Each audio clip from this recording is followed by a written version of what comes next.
Kita lihat pula antara keadaan semasa bagi masyarakat kita yang dilaporkan di sini, 8 juta alami anxiety. Saya pasti pada ketika ini anda telah pun mengetahui apakah maksud anxiety. Afak pun pasti tahu ya. Ini antara gejala. Saya pun ada anxiety ya. Saya pun ada juga.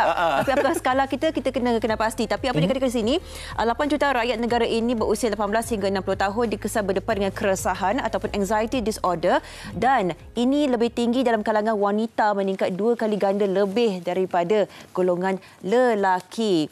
Ada dikatakan di sini juga ini antara ciri-ciri kecelaruan, keresahan di mana di seluruh dunia pun ada juga gejala yang melanda setiap golongan masyarakat ini. Okey, Sofia, kita tahu bulan Ramadan ini adalah bulan untuk kita nak mengumpul seberapa banyak pahala. Betul. Dan salah satu daripada perkara yang mungkin dilakukan oleh kita ni, kita banyak nak memberikan bantuan, derma dan sebagainya kan kepada orang-orang yang memerlukan. Tetapi dalam akhbar Cosmo hari ini, di muka hadapannya pengemis kaut RM8,500 sebulan.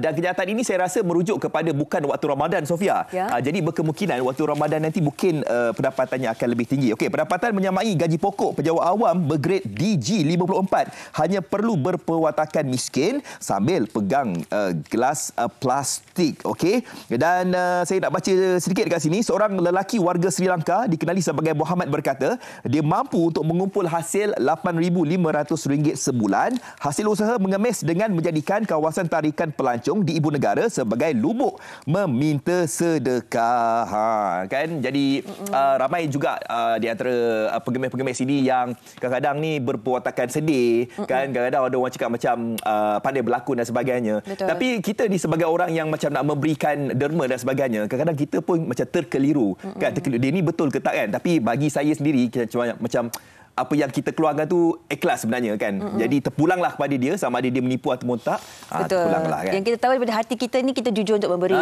Itu yang paling penting. Tetapi apa pun kita kena pasti antara lokasi yang ada mereka ini yang sebahagian daripada satu sindiket dan sebagainya. Jangan kita memang berhati baik tapi sewenang-wenangnya menyokong antara aktiviti yang tidak baik seperti ini. Okey, dan kita teruskan lagi dengan bacaan akhbar. Okey.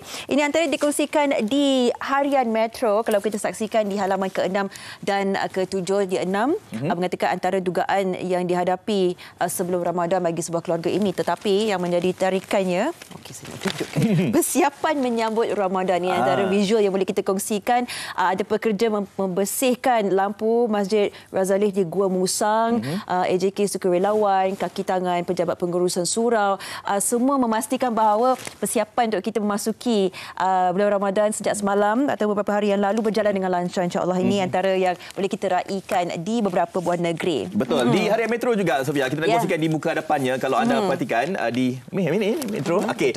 Sini saya tolong Sofia. Okey. Paper yang sama. Okey, kalau kita tengok ni, muka hadapannya ni akhirnya batal.